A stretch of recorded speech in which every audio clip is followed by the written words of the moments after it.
첫 번째 도착한 역은 로봇역인데요. 하창한 본부장님이 유유히 걸어 들어오십니다. 어서 오십시오. 네, 안녕하십니까. 겁나게 덥네요. 엄청 덥습니다. 네, 그러니까요. 이번 주 내일이 입추입니다. 입추. 입추기는 한데 더위가 전혀 꺾이지 않아가지고. 모레가 말복입니다. 네. 그러니까요. 이제 더위가 슬슬 좀 꺾였으면 좋겠습니다. 이게 막 숨쉬기도 너무 힘들고. 네. 입추 지나면 이제 선선해진다니까요. 네. 언제나 그랬듯. 숨쉬기가 힘든 거는 체중 때문은 아니죠. 네, 날씨 영향이 좀 있는 걸로. 자, 오늘 로봇역인데요. 로봇 얘기하기 전에 우리가 이렇게 웃으면서 얘기하면 안 돼요. 지금 사실은 코스닥의 변동성이 커서 맞습니다. 우리가 쏠림을 경고하긴 했지만 그래도 이렇게 변동성이 크면 늦게 투자하신 분들도 괴롭고요. 힘듭니다. 코스닥이 특별히 많이 밀렸는데 시장 어떻게 될 것 같습니까? 일단은 뭐 추가적인 약간의 뭐 룸 정도는 열어 놓으셔야 되지 않을까 싶은데. 조정의 룸. 네, 근데 이제 뭐 이게 2,500선을 깨고 뭐 급격한 하락이 지금 상황에서는 나온다라기보다는 오히려 약간의 조금 내려와서 2,510에서 2,540 정도까지 만약에 눌려주면은 조금 이제 추가의 매수의 기회로 삼아봐도 괜찮지 않을까라는 생각이고. 아니 코스피는 별로 걱정 안 해요. 코스닥이 변동성이 커서. 네, 코스닥 같은 경우도 지금 이제 2차전 쪽에서 좀 강하게 조정이 나오다 보니까 거기서 좀 하방 룸이 열렸는데 뭐 물론 오늘 이제 주자릿수 하락이 나오기는 했습니다만 사실상 이전에도 이제 이 관련된 2차전지 관련된 주제로 말씀을 드릴 때 이제 에코프로 같은 경우는 95만 원에서 130만 원 이 사이에서의 단기 박스권을 만들 수가 있다라고 좀 말씀을 드렸거든요. 그래서 지금 이제 수급적인 부분이 뭐 초전도체라든지 기타 실적주들 그리고 이제 바닥권에서의 좀 모멘텀이 있는 쪽으로 좀 돌고 있는 상황이기 때문에 그리고 또 코스닥에서의 거래 대금 자체가 뭐 엄청나게 막 크게 줄어들진 않았거든요. 그래서 그런 전반적인 분위기로 봤을 때는 아직까지는 조금 더 지켜봐도 괜찮을 것 같다라고 생각을 하고 있고요. 오히려 조금 더 많이 눌리게 된다라고 했을 때는 조금 더 이제 매수의 기회로 일단 삼아봐도 괜찮을 것 같다라는 생각으로 지금 시장을 바라보고 있습니다. 네, 이게 무너지는 뭐 그런 완전히 주도주가 사라지는 그런 장이 아니라는 거죠. 네, 맞습니다. 조정의 폭은 크지만 오히려 이제 받을 만한 조정이란 말씀이고요. 오늘 도착한 역 로봇 얘기하겠습니다. 로봇이 지난주부터 해서 그 쏠림의 틈을 비집고 강세를 보이는데요. 로봇 관련주가 이렇게 주목받는 이유는 뭐죠? 일단은 뭐 크게 저는 두 가지로 보고 있습니다. 일단 첫 번째로는 AI 테마가 강세를 보인다라는 것 자체가 로봇주에게 굉장히 큰 영향을 주고 있다라고 보고 있고요. 두 번째로는 이제 삼성발 이슈죠. 뭐 휴머노이드라든지 이런 로봇 관련된 이슈가 있기 때문에 뭐 제트플립에서도 이제 로봇팔 관련된 이슈가 되면서 이제 레인보우 로보틱스 쪽이 이슈가 됐었고 그런 연속성이 조금 나타나고 있다라고 보고 있습니다. 일단 뭐 AI 관련된 부분도 좀 보셔야 되는데 AI하고 로봇하고 무슨 상관이 있어요? 사실상 저는 이제 과거에 로봇 테마가 갈 때 그리고 AI 테마가 갈 때 항상 이 두 테마는 같이 움직이게 됩니다. 왜냐하면 로봇 산업이 결과적으로는 뭐 휴머노이드로 넘어가든지 조금 더 발전이 되기 위해서는 결과적으로는 좋은 AI가 탑재가 돼야 된다고 보고 있고요. 또 이제 AI 쪽 같은 경우는 지금 이제 뭐 LLM 관련된 부분에서의 뭐 단기적인 모멘텀들도 있고 이 글로벌적으로 굉장히 좀 많이 침투를 하고 있는 산업이기 때문에 결과적으로는 두 섹터 중에서 어느 하나가 치고 나가더라도 같이 연관성 있고 산업적인 성장이 같이 나올 수 있기 때문에 연관성 있게 보셔야 된다라고 보고 있고요. 그다음에 이제 삼성발 이슈는 좀 강하죠. 휴머노이드 로봇 개발을 본격적으로 검토한다는 얘기가 돌고 있는데 뭐 사실상 올해 같은 경우도 이제 뭐 협동 로봇 쪽에서의 좀 이슈가 있을 것으로 예상이 되고 있고 이게 조금씩 지연이 되고는 있지만 결과적으로 삼성이 움직인다는 굉장히 좀 파급력이 크죠. 그래서 로봇 관련된 종목군들 중에서 상승력을 보면 레인보우 로보틱스의 이제 주가가 좀 독보적으로 올라가고 있는 이유도 결국에는 삼성전자의 이런 연관성 부분이 가장 크게 부각이 될 수밖에 없는 종목이기 때문에 로봇 섹터에서의 대장 역할을 해주고 있다라고 보시면 좋을 것 같고요.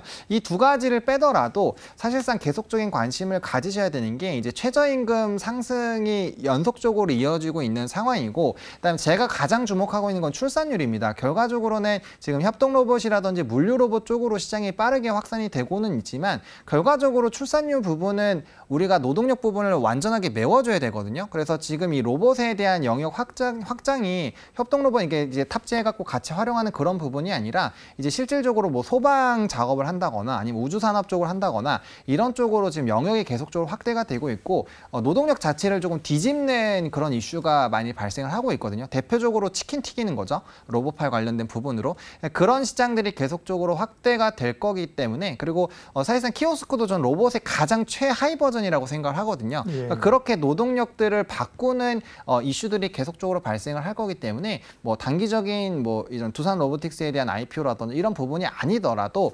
충분히 이쪽 섹터는 관심을 가지셔야 된다라고 생각을 하고 있습니다. 두산은 언제쯤 로보틱스는 상장하나요? 일단은 이제 상장 신청을 했고 이게 45거래일 이내에 지금 발표를 해야 되기 때문에 빠르면 이번 주 안으로 나올 거고요. 뭐 늦어도 다음 주 초안에는 결과가 나올 건데 아무래도 IPO 대여 중에서 가장 큰 부분 중에 하나이고 과거부터 이제 두산 로보틱스에 대한 이런 IPO 기대감이 상당히 있었던 상황이거든요. 그리고 뭐 국내에서는 사실상 실적이 가장 잘 나오고 뭐 기업의 가치도 1조 원 이상으로 평가를 받고 있기 때문에 아마 이 기업이 어떻게 평가를 받느냐에 따라서 사실상 또 로봇 섹터에서의 좀 큰 변동성이 나오지 않을까라고 보고 있고요. 사실상 로봇주들을 조금 부정적으로 얘기를 하시는 분들의 대공통적인 부분이 결국엔 실적이거든요. 매출 500억 원 이상이 나오는 기업들 그리고 영업이익이 100억 원 이상 나오는 기업을 사실상 찾기가 조금은 어렵고요. 또 이제 관련된 종목군들이 매출 비중이 로봇발 비중이 뭐 90% 이렇게 되는 기업도 사실상 그렇게 많지는 않거든요. 그러니까 그런 부분들이 과연 로봇 산업을 했을 때 얼마나 펀더멘털 쪽으로 좀 좋아질 것이냐에 대한 물음표가 있는데 이제 두산 로보틱스가 만약에 상장이 되고 거기에 따른 좀 좋은 평가를 받는다고 한다면 약간의 이런 시각들도 달라질 수 있기 때문에 그런 부분들 좀 집중해서 보셔야 되지 않을까라고 생각을 하고 있습니다. 두산 로보틱스의 상장도 있고요. 추세적인 인력 부족 이런 것도 있고요. 네. 상장할 때 가봐야 돼요. 파두라고 오늘 상장했거든요. 관심 장난 아니었습니다. 근데 오늘 10% 빠졌어요. 그죠? 그거는 이제 약간 물량 출에 관련된 부분이 좀 부담이 돼서. 요즘 그런 물량 부담도 있고 상장할 때 시장 분위기도 있고. 맞습니다. 그렇습니다. 근데 로봇이나 이런 경우가 특별히 정부 정책하고 관련이 큰 거잖아요. 어떻게 이제 정책적으로 지원을 하겠다는 거. 지난 3월에 방안이 좀 나왔었고 추가적으로 뭐가 좀 나올 게 있나요? 일단은 뭐 이제 가칭이죠. 첨단 로봇 산업 1.0 요게 이제 계속적으로 좀 확대가 되는 부분이랑 지능 로봇 관련된 이 정책적인 모멘텀들이 추가적으로 좀 발생을 하지 않을까라고 보고 있는데 결과적으로는 이게 이제 산업적으로 성장을 하고 있고 앞으로의 이런 미래 먹거리로 불리는 쪽이기 때문에 규제 완화가 지속적으로 나타나지 않을까라는 부분입니다. 그래서 사실상 실질적인 수요가 나타나는 부분뿐만 아니라 이런 기업들이 투자를 할 수 있는 뭐 세제 혜택이라든지 이런 추가적인 부분들이 좀 나올 수 있지 않을까라고 좀 기대를 하고 있는 상황이거든요. 그래서 이러한 부분들이 나타나면 나타날수록 사실상 좀 기대감이 커질 수밖에 없다라고 보시면 좋을 것 같고 로봇 섹터들이 좀 상승력이 나올 때 크게 두 가지 부분을 바뀌었었잖아요. 처음에는 이제 정부의 정책들이 나온다라는 부분에서 큰 상승도 있었고 그다음에 이제 가장 먼저 상승력이 나왔었던 부분이 이제 이런 대기업들의 지분 투자를 하면서 이런 시장이 확대가 된다. 사실상 대기업들이 투자를 한다라는 거는 그만큼 투자를 했을 때 시장의 먹거리가 컸을 때 접근을 한다라는 거죠. 그러니까 시장의 파이 자체가 커질 수 있는 이런 그림들이 뭐 삼성부터 시작해서 여러 대기업들이 투자를 하는 기조들이 나타나면서 확장이 되고 있기 때문에 거기가 깔아주고 이제 정부의 정책이 뒷받침이 되지 않을까라고 보고 있어서 뭐 추가적인 이런 정책 기대감은 뭐 유효하다라고 보시는 게 맞지 않을까 싶습니다. 그리고 로봇 주가를 강하게 오르는 이유는 뭐 솔직하게 많이 쉬어서 그래요. 그죠? 그것도 그렇죠. 조정을 받았고 이제 에너지가 워낙 쏠렸던 게 풀려 나오니까 이제 오는 건데요.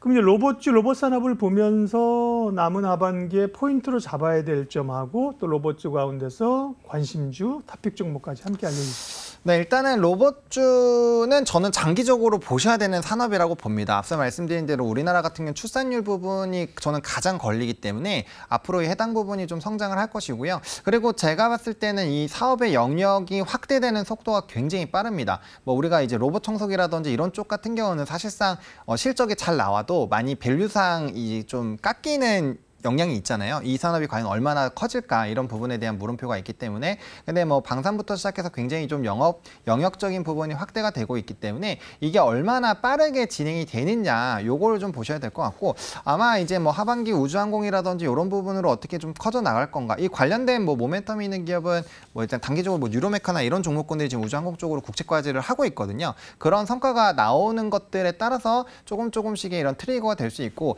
말씀 주신 것처럼 일단 IPO가 단기적으로는 가장 큰 이슈가 되지 않을까라고 보고 있습니다. 그래서 그 부분을 좀 보셔야 되지 않을까라고 보고 있고요. 이제 뭐 정책이나 이런 것도 당연히 보셔야겠죠. 그래서 종목 같은 경우는 일단 두 종목을 좀 말씀을 드리고 싶습니다. 사실상 예. 로봇 쪽은 말씀드리고 싶은 종목이 너무 많은데 일단은 SPG랑 이제 RS 오토메이션이라는 두 가지 기업을 좀 선정을 했거든요. 예. 일단 앞서 말씀드린 것처럼 SPG 자체가 로봇향 매출 비중이 뭐 50%, 70% 이렇게 되는 기업은 아닙니다. 한 30, 40% 정도 되는데 일단은 이 로봇주들이 결과적으로 출하량이 늘어나는 구조로 간다라고 한다면 이 엔진과 감속기 부분이 원재료의 70%를 해당을 하기 때문에 관련된 부분에서 이슈가 될 수밖에 없다라고 보고 있고요. 또 국산화를 진행을 했거든요. 사실상 뭐 아직까지는 일본발 비중이 굉장히 높지만 향후 국산화를 통해서 그런 부분들을 조금 만회할 수 있지 않을까라고 보고 있습니다. 이전에 뭐 포토레스트 같은 그런 부분의 PR과 비슷하다고 좀 생각을 해보시면 좋을 것 같고요. 네네 그런 쪽으로 생각을 해보시면 좋을 것 같고 네. 어쨌든 뭐 실적이나 이런 부분도 그래도 견조하게 상승력이 나오고 있거든요. 그렇기 때문에 약간은 더딜 수 있지만 어쨌든 2차 전지의 약간 양극재 같은 느낌으로 충분히 접근이 가능하기 때문에 그리고 국내에서 감속기 쪽으로 독보적인 기술력을 가지고 있는 기업이 결국엔 SPG와 SBB테크거든요. 네, 그렇죠. 그래서 그런 부분들이 부각이 될 수밖에 없다라는 점을 봤을 때는 좀 집중해서 보셔도 괜찮지 않을까라고 보고 있고요. 그다음에 이제 두 번째로는 조금 더디게 갈 수는 있겠지만 RS 오토메이션이라는 기업입니다. 해당 부분 같은 경우 이제 모션을 제어하는 부분으로 많이 알고 계실 텐데 사실상 이 기업을 좀 스터디를 해보시면은 이 부품들을 모아가지고 이 원가 자체를 낮출 수 있는 부분에 대한 메리트도 있거든요. 일단 뭐 로봇 모션 제어 부분에서 1위를 하고 있기 때문에 관련된 수요가 늘어났을 때도 폭발적인 수요를 받겠지만 결과적으로는 원가를 더 절감을 할 수 있는 부분에서의 메리트가 상당히 좀 부각이 될 수 있거든요. 그리고 부품도 뭐 일본 제품으로도 해도 되고 이 국산 제품으로도 이제 교체를 해서 만들 수 있기 때문에 그런 선택지도 상당히 있습니다. 그래서 제가 봤을 때 로봇 시장이 확대가 된다라고 한다면 결국에는 이 가격을 얼마나 떨어뜨릴 수 있느냐가 핵심이 될 거라고 생각을 하고 있기 때문에 그런 이제 원가의 많은 부분을 차지하는 쪽이라든지 아니면은 이 비용을 절감할 수 있는 쪽에 대한 기업들을 좀 관심 있게 보시는 게 좀 핵심이지 않을까라고 생각을 하고 있습니다. 조정장 속에서 두각을 나타내고 있는 로봇 관련된 이야기 했고요. 다음 역으로 이동하겠습니다. 이로운 경제 채널 EBC